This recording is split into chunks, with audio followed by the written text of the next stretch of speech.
Joining us now, writer for New York Magazine, Jonathan Chait. His latest piece for New York Magazine is entitled "Conservatism and Fascism Are Not the Same Thing. You Can't Stop Authoritarianism Unless You Understand It." Jonathan, thank you so much for being here.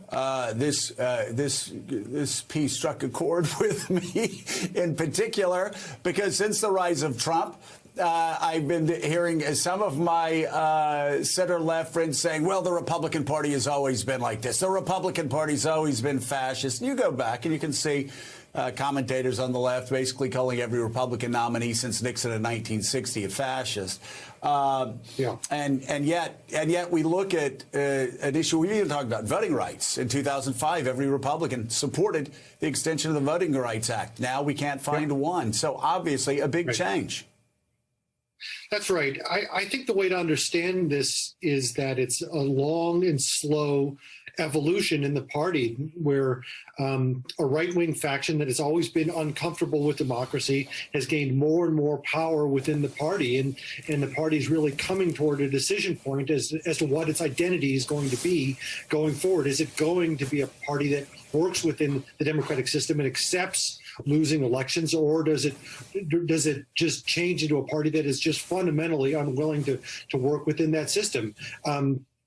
Trump isn't the entirety of the problem. Trump was produced by a change in climate of opinion within his party that made it more congenial for those beliefs to take root, and it could outlive him. But it's a complicated problem, and it's not just about one man. So I think a lot of people within the party really need to recognize the breadth of the problem.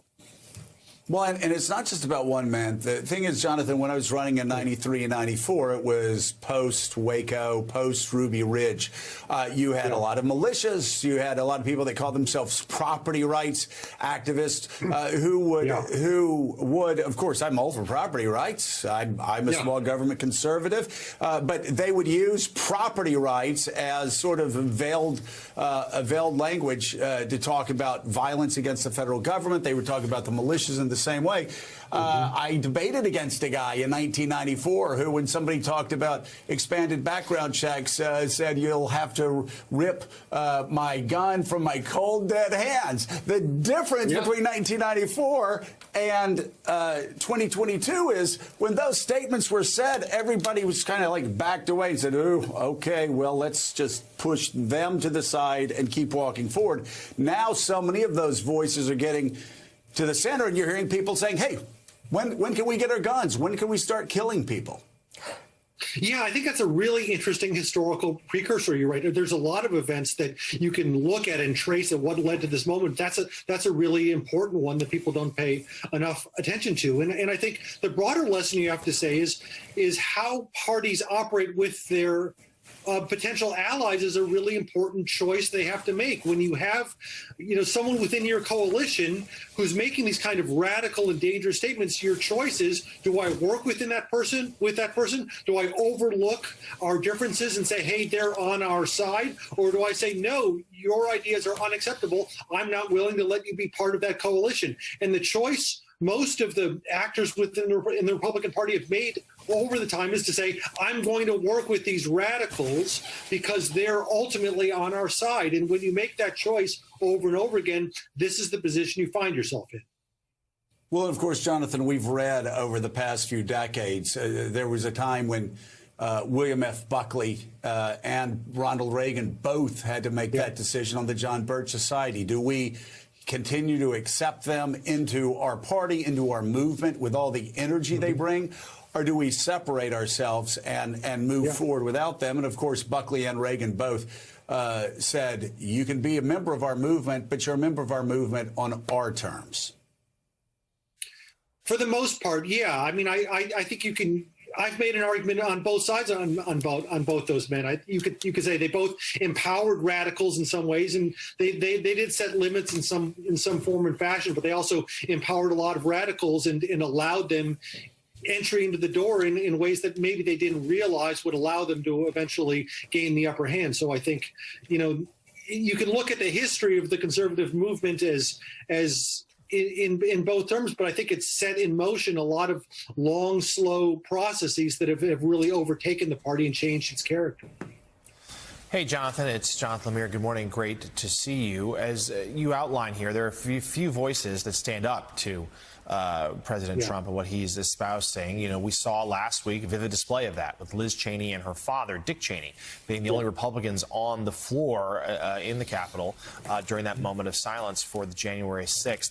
Where do those Republicans go from here? We know Liz Cheney faces a pretty fierce primary battle, but there are a few. She's not alone. There are a few voices stand with her. How do they try to chart out a different course for the Republican Party? Yeah, I have nothing but admiration for Liz Cheney. I mean, you know, I agree with her on almost nothing, but you can't think of any interest she has in what she's doing other than principle. It's very difficult to see how her political career is going to survive, but she just doesn't care. She's doing what she has to do, which I think is to put the choice forward to her party in the starkest and clearest terms. Say we have to make a decision about whether we are going to be a Democratic, small d Democratic party going forward or not. I think so many Republicans want to dodge that choice, but she's making that choice completely clear, and it's just totally admirable. Well, Eddie Glaude, it's kind of like you. You have absolutely no reason to admit that you're my friend. It goes against your interest academically. It goes against it professionally. It goes against it personally. And yet you still do. God bless you, sir. Different. I know you have a question for Jonathan. Go ahead. Yeah. I do. And Joe Scarborough, you are my friend. Absolutely.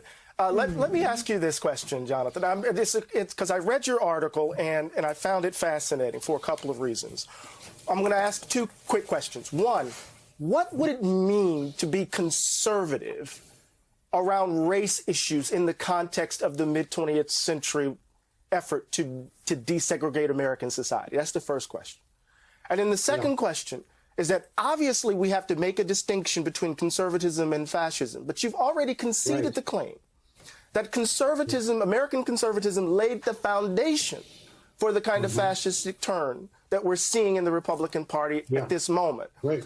So talk a bit about this issue of race and conservatism and the way in which race is being mobilized in this current moment, right? As we begin to think about the lie behind the big lie and what's going on in that way. Could you help me understand this a bit? Absolutely. So I think what you're implying with your first question is something that I agree with completely, which is that the history of the conservative movement was originated in opposition to desegregation and in favor of white supremacy. Right. That was what the conservative movement was organized about. That was what William F. Buckley and National Review and the conservative movement around Goldwater were fighting over. That the fact that the Republican Party mainstream was not sufficiently anti-civil rights for their liking. And they believed they could take over the Republican Party by taking a stronger anti-civil rights line. And they believed they could move the Republican Party further to the right, and that they could find those additional conservative votes that they lost in the center by picking up white segregationist Southerners and move the party to the right and gain a majority in the Republican Party. That was their strategy, right? I think we're in total agreement at that point.